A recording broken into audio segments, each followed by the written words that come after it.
ওমা, কি হ্যাঁ, বানিয়েছো? আজকে কি বানিয়েছি দেখো। আজকে বানিয়েছি ডিম বিরিয়ানি। তবে ডিম বিরিয়ানিটা কিন্তু আমি খুব সহজে বানিয়েছি আর খুব তাড়াতাড়ি।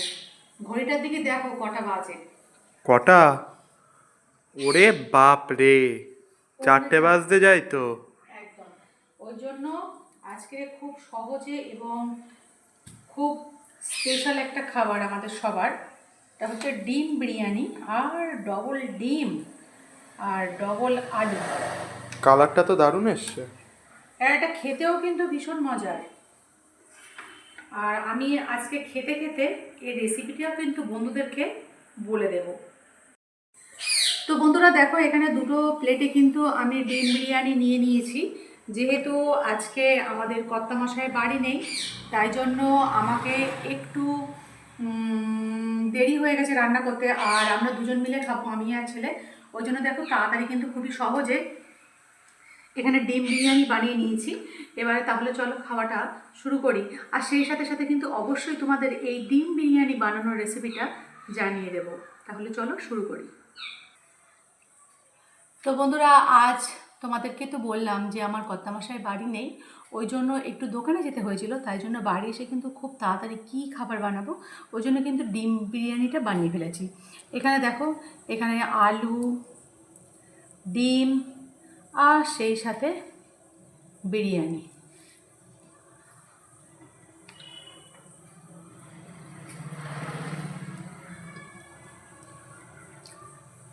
অসাধারণ স্বাদ হয়েছে। আর আমি তো বলবো, যখনই আমরা কোনো কাজে ব্যস্ত হয়ে পড়বো বা টাইম থাকবে না হাতে, রাতের জন্য বা দুপুরের জন্য কিন্তু তোমরা খুব অনায়াসে এত সুস্বাদু একটা খাবার খুব তাড়াতাড়ি বানিয়ে ফেলতে পারবে।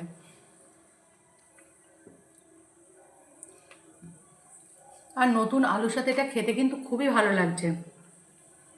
হুম। তো বন্ধুরা, যখন এই রেসিপিটা তোমরা বানাবে, তখন কিভাবে বানাবে সেটাই কিন্তু তোমাদেরকে আমি এবারে বলবো। প্রথমে ডিম আর আলুকে একটু সিদ্ধ করে নেবে। ডিমটাকে ভালোভাবে সিদ্ধ করে খোসা ছাড়িয়ে নিলে, আলুটাকে কিন্তু সম্পূর্ণ সিদ্ধ করবে না, আলুটাকে 50% সিদ্ধ করে নেবে। তারপর বিরিয়ানির যে চাল, অর্থাৎ দেরাদুন রাইস, সেটাকে আগে থেকে ধুয়ে 8 ঘন্টা ভিজিয়ে রাখবে। তারপর কড়াইতে তেল চাপিয়ে প্রথমে ডিমগুলোকে ভাজা করে তুলে নেবে, আলুগুলোকে ভাজা করে তুলে নেবে। ওই তেলের মধ্যে গোটা গরম মশলা ফোড়ন দিয়ে দেবেন। একটু যদি ঘরে সাজিরে থাকে ফোড়ন দিয়ে দেবে। দিয়ে কুচানো পেঁয়াজ দিয়ে দেবে পরিমাণ মতো, মানে যেমন তোমরা বানাবে সেই অনুযায়ী পেঁয়াজ দিয়ে দেবে। পেঁয়াজটা বেশ ভাজা হয়ে গেলে আদা, রসুন আর কাঁচা লঙ্কার আর টমেটো, আদা, রসুন, কাঁচা লঙ্কা আর টমেটোর যে পেস্টটা করে নেবে, পরিমাণ অনুযায়ী কষিয়ে নেবে। ওতে একটু সামান্য একটু চিনি দিয়ে দেবে। তারপরে খুব ভালোভাবে কষানো হয়ে গেলে একটু বিরিয়ানি মশলা দিয়ে দেবে। দেওয়া হয়ে গেলে ভিজিয়ে রাখা চালগুলোকে ছেঁকে কড়ার মধ্যে দিয়ে দেবে। দিয়ে খুব ভালোভাবে একটুখানি চালটাকে ওই মশলার সাথে ভাজা করে নেবে।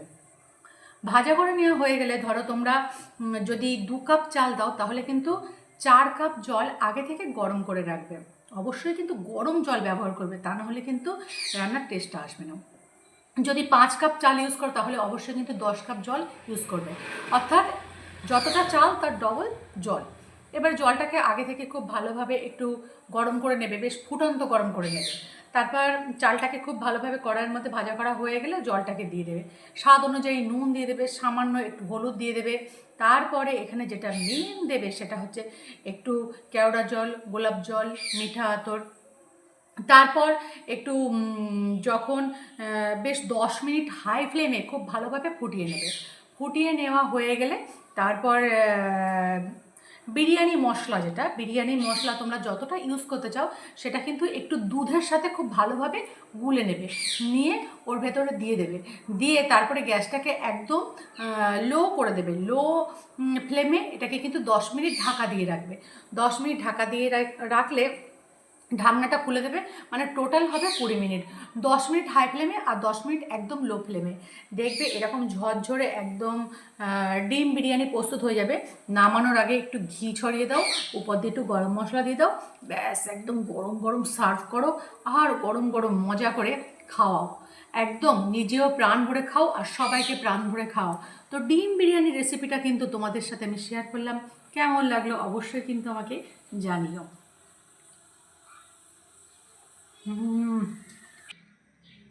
আরে বাস, মা কি বানিয়েছো? ডিম বিরিয়ানি? খুব সহজে, খুব তাড়াতাড়ি এবং খুবই সুস্বাদু যেটা খাবার আমার মনে হয় সেটা হচ্ছে ডিম বিরিয়ানি। এটা কিন্তু আপনারা একদম মিনিমাম 20 মিনিটের মধ্যে খাবারটা বানিয়ে ফেলতে পারবেন। আরে স্বাদ কিন্তু কেমন হয়েছে? দারুণ। সেই স্বাদ, উহ, একদম সেই স্বাদ। আজকে একটু বেলা হয়ে গেছে, কারণ বাবা বাড়ি নেই, বাবা কলকাতায় গিয়েছে, আর সেই জন্য মাকে একটু দোকানে যেতে হয়েছিল। আর বিশেষ করে আজকে যেহেতু আমার কলেজে পরীক্ষা ছিল, তাই একটু বেলা হয়ে গিয়েছে, কিন্তু কোনো ব্যাপার না। খাওয়াটা কিন্তু দারুণ হয়েছে। হুম। তোমরা তো মার কাছ থেকে রেসিপিটা শুনলে যে মা কি করে এটা বানিয়েছে। অবশ্যই তোমরা বাড়িতে ট্রাই করবে। এর স্বাদ দুর্দান্ত। আর এর থেকে একটা হেভি গন্ধ বেরোচ্ছে মা। একদম নামানোর পরে ঘি দিয়েছি, সেই জন্য একটা হেভি সেন্ট আর বেরোচ্ছে। রান্না করার সময় তো বিরিয়ানি মশলাটা দিয়ে একদম বিরিয়ানিতে যে যে উপকরণগুলো বন্ধুরা আমরা ব্যবহার করি, একদম গোলাপ জল, আতর, বিরিয়ানি মশলা, ঘি, সব কিছুই কিন্তু এতে ইউজ করেছি। শুধু আছে এখানে কিন্তু বিরিয়ানির চালটাও ব্যবহার করেছি। তা তোমরা যদি এটা রেগুলার তোমরা যে চালের ভাত খাও সেই চাল দিয়েও কিন্তু তোমরা এটাকে বানাতে পারো, তাতে অসুবিধা নেই। তবে সেই জায়গায় চালটা কিন্তু 1 ঘন্টা মতো অবশ্যই ভিজিয়ে রেখো। যেহেতু আমি বিরিয়ানির চাল দিয়ে বানিয়েছি সেই জন্যে কিন্তু, আর আজকে তো চালটাকে আমি ভিজিয়ে রাখার সেইভাবে সময়ও পাইনি, জাস্ট 10 মিনিটের মতো ভিজিয়ে রেখেছিলাম চালটা। তো সত্যি কথা বলতে এত তাড়াতাড়ি যে বাড়িতে বিরিয়ানি রান্না করা যায়, তো মা না থাকলে আমি জানতেই পারতাম না। আর এটা খেতে স্বাদও কিন্তু ভীষণ ভালো হয় বন্ধুরা। একদম বিরিয়ানি, একদম বিরিয়ানি। তোমরা যদি একটু বাড়িতে বানিয়ে না খাও তাহলে কিন্তু বুঝতে পারবে না যে স্বাদটা কতটা ভালো হয়।